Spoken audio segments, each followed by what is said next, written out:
Welcome everyone, and thank you for joining Painting with Picasso's Grapevine. My name is Leanna Hahn, and I'll be your host and teacher for today. Today we're going to take a look at this really fun hummingbird and kind of just this crazy wildflower. And I call it crazy wildflower because I really can't tell you what kind of flower that is. It's just kind of a crazy wild one. So, and we do that a lot. So it's just kind of something to give you an idea of its floral. We're not going to worry about the petal roses. This is for new beginners, just an introductory, just to kind of get you into painting and try something perhaps you've never tried before. So as always, we kind of start out with an inventory and let you know what we're going to be using for today. Today I brought with me 4 brushes. I have the number 12 filbert, I have a number 6 filbert, I have a chisel brush, and I have a number 1 round. So for some of these tiny lines, I'm going to be using, kind of jumping between the chisel brush and the tiny one, the number 1 round. So a lot of this is just going to be playing with the brushes, finding the one that you feel most comfortable with to achieve these strokes. And that's what a lot of what you'll be doing at home is really getting familiar with your brushes. We are going to be using acrylic paint today, and our paper plate is covered with just a whole array of different colors today. We have cad orange, we have cad yellow, brilliant magenta, white and black of course. We have some phthalo turquoise, phthalo blue, we've got a little bit of olive green, we've got some just solid, nice Kelly green, and then a really light lime green.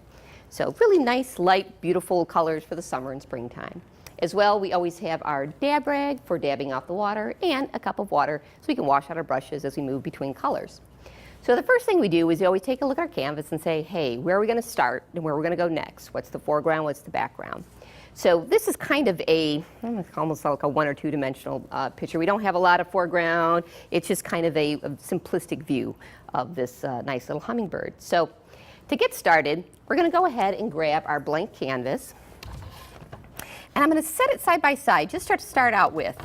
And we're going to do that just for the sake of getting placement in our canvas. So I'm kind of looking at the original, kind of deciding where should I go with that on my nice brand new white canvas. So to do that, I'm going to start with my tiny little number 1 brush, dab it off, get it wet in the water, get rid of some of that water on the dab rag. And I'm just going to do a few dots. So these are just placement dots. And we're going to do them in a really light color. Let's grab a little bit of that turquoise, mix it in with white. And I use my hand a lot for measurements. So we'll use that hand and kind of place it over onto our new canvas. And let's just put a little dot, just a little dot at the top, a little dot at the bottom, just kind of a general idea so you get a good notion of where you're going to start on your canvas. Then as well, and we don't mind if this is a different color right now, our flower right here is in the center, I'm going to say roughly about there. So I'm going to put a little dot for the center. So just going to give you, again, an idea of where you're going to start and where you're going to go. So with that, I'm going to take off our original, and we'll be working directly with the new canvas only. So let's go ahead and get some general colors on with this nice little flower here. So it was pinks, and it was oranges, and it was white. So I'm going to start off with some of this brilliant magenta. And we're making just kind of a very loose pinwheel. And maybe we should call it that, a nice little pinwheel. And we're getting some color on there. Now I'm going to go ahead and move over into my chisel brush. I think my chisel brush might give me a little bit more color. There we go. So I'm keeping the movement of the strokes consistent. They're all moving in the same direction as if it was a nice little pinwheel. Now on our second movement around, let's start using the side of the brush. Let's get some more color on the canvas. I'm also going to, at this point, introduce white in with that beautiful pink. I know it's very counterintuitive. People think that if you have a nice dark color, it will cover the canvas just fine. But truly, a lot of these colors, purples and pinks and blues, are very translucent. So to get coverage, you generally have to introduce white with them. Even though it goes to a lighter color at first, you can come back over it with pink alone and get some more depth. But to get some good coverage, we include that white at first.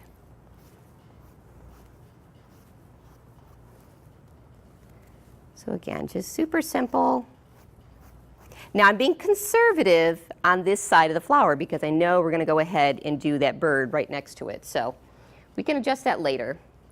I'm going to go ahead and grab some orange, and I'm going to add some orange streaks. Now the intention again is not to completely cover it up with orange, so we're going to use some nice spacing. So we're going to let that orange just kind of sit here and there. Try to avoid patterns if at all possible. And then I'm going to grab some white and start bringing in some white strokes. Again, this is just kind of a one-stroke wonder here, so not a lot of blending back and forth. We're just adding in each layer on top of the other. Now, as for those folks at home, if you want to continue to make these flowers bigger, brilliant, by all means do. Take some time. Keep adding those different colors in. You'll see they start to grow very nicely.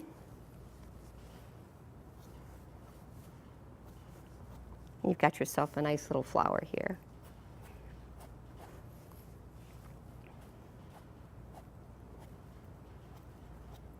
All right, for right now, we're going to let this sit and let it dry. I want to go ahead in that center and add my center little part of the flower, but I'm going to let that dry for right now. So I'm going to do some nice texturing and blobbing. So let's go ahead, wash off our brush. We're going to stick with that chisel brush. It's a really nice brush for drawing. And we're going to take a quick look at our little hummingbird. And what we're going to do is we're going to work on the head and kind of bring the body down. So that's our first attempt. Let's grab some more of that phthalo turquoise, grab a little bit of that white, mix it in there. Again, a nice white combination is great. So we're going to start with the head. And I would say to folks at home, be conservative. A lot of our drawings have a tendency to gain weight.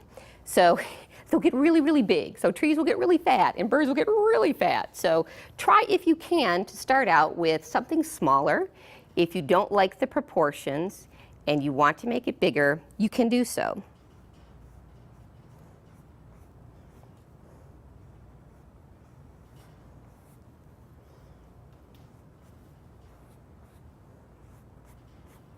So I'm just going to get the body out there. And for now, I'm going to use some of that turquoise and white and go ahead and just kind of give him a base color.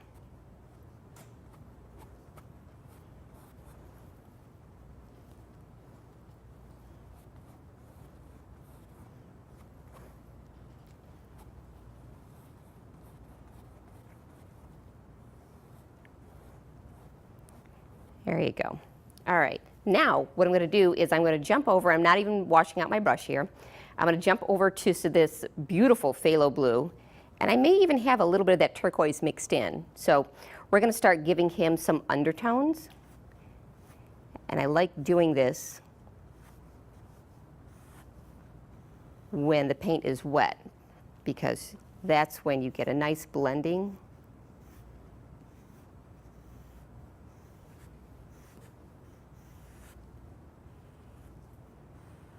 And if you are having trouble with some of that dimpling, again, that's your canvas telling you, hey, you need to put more paint on your canvas. Now what I'm going to do is come in and add just a little bit of white kind of down the center here. We're just going to lighten it up.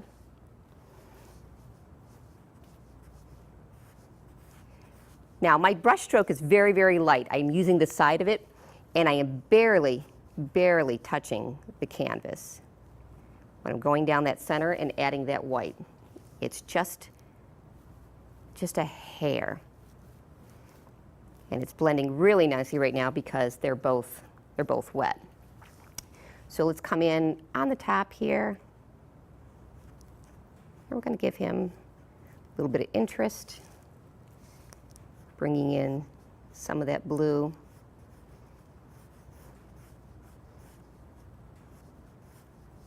Again, super soft.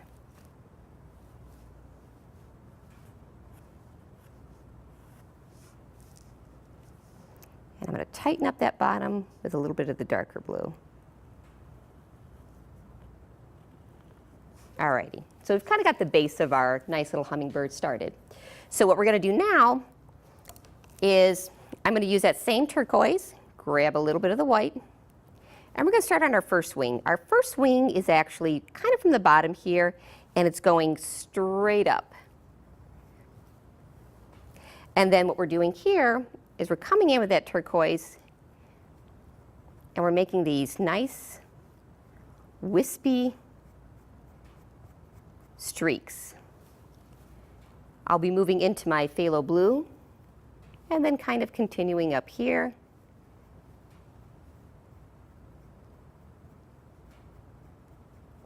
Now you'll notice again, the edge of my strokes, very light. I want to see a lot of jagged edges. Hummingbirds, the sides of their wings are moving so fast, a lot of times visually you cannot see it. So that's kind of what the composition is intended to show here, that this particular little guy is just going like crazy. So it's kind of moving really fast. We're showing a little bit of motion, and hopefully that's coming through. So the next thing we're going to do is we're going to work on our next little wing. So we're going to start with just a diagonal line here, and we're going to bring this wing kind of out here, and it's going to fan out. Again, I'm using that phthalo blue, and I'm doing just a whole bunch of strokes here, similar to how we started the other one.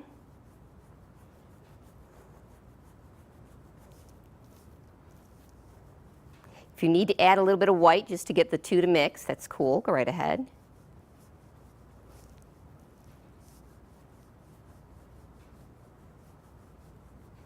I don't mind seeing a little bit of the dimpling up here at the top, but I do want to get a nice mixture in between the two. So we're going to keep going down.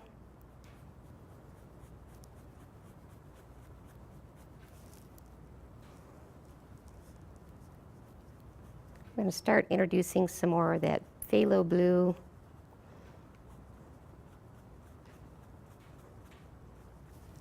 There you go.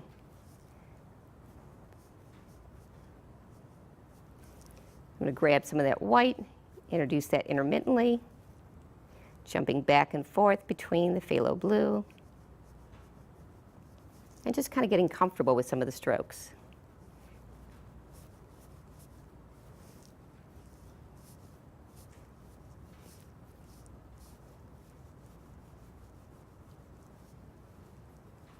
Very nice.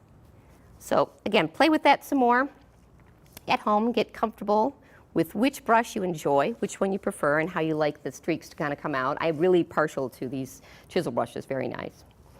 Then what I'm going to do here, we're going to move down to his little tail, and we're going to bring one solid line right here. We're going to be another solid line right here, following one more, and then the last. So we're going to be jumping between our turquoise and our phthalo blue. I'm adding some white in with my turquoise. And I'm kind of coloring it in, giving it a base. And then I'll come back over and add some more interest. So we'll come back over with that nice dark phthalo blue, kind of emphasize, looks like the bones in his tail there. Let them streak out a little longer. Very cool. All right. So we've got the base of our nice hummingbird already. Let's go ahead and wash that off, and we're going to grab a little bit of the black. And we're going to draw out his beak. So he's got a nice slender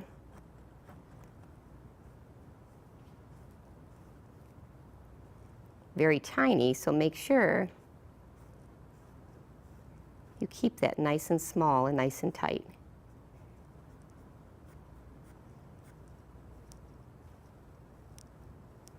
There you go. And then he's got a little eye. Guy's got to see. So we're going to place his eye roughly about right here. And with a little dot, always helps to see that he's looking up. Again, if you started off with your hummingbird and you felt like he was in the right proportion, start small. That way you can kind of build and adjust the proportions as you move on.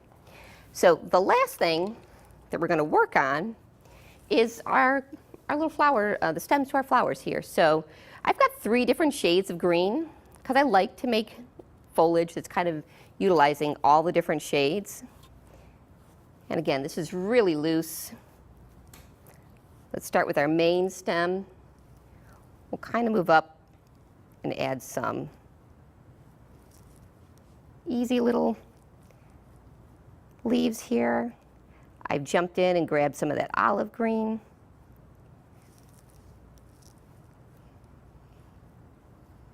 And just filling them in the olive green. And then I'm going to grab some of that yellow. Always love to see the yellow highlights.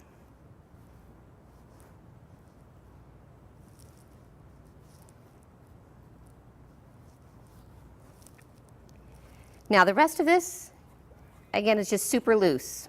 We're just kind of coming in, jumping in between the different colored greens, and just moving these out. Work on the texture, work on your style. You could get really heavy in some of your paints here, which is nice, gives it a nice feeling, a little bit more of depth. I always kind of end up with a little yellow. Make sure I throw some yellow on top. You can add more or less, whatever you feel comfortable with.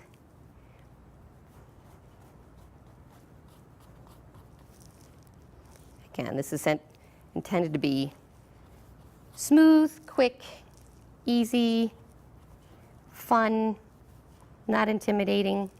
We try to stick with not intimidating. All right, and the last thing I'm going to do is I'm going to go into that center of that flower. Throw in some black. Just kind of give him a little bit of a blobby black, and then I grab my white right on top of it. Just first a little bit of highlight. So if you're happy with this and say, hey, I'm done, I'm good. If you want to play with your flowers, go ahead, introduce some more streaks, get that to a feel that you feel comfortable with. Same thing down here. Put your bird on a diet if you need to.